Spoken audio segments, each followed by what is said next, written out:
ఆంధ్రప్రదేశ్ రాష్ట్రం చరిత్రలో ఒక నూతనమైన అధ్యాయానికి శ్రీకారం చుట్టబోతున్నాం.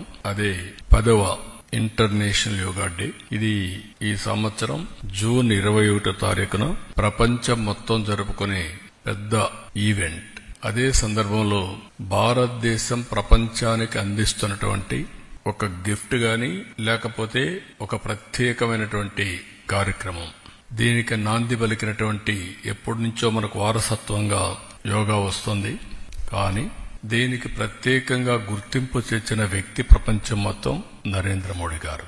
Yoga is a science, yoga is a legacy for India. అదే సమయంలో ఎన్నో వారసత్వ సంపదలకి మనం కారణమయ్యాం. హిందూ నాగరికత అతి ప్రాచీనమైన నాగరికత.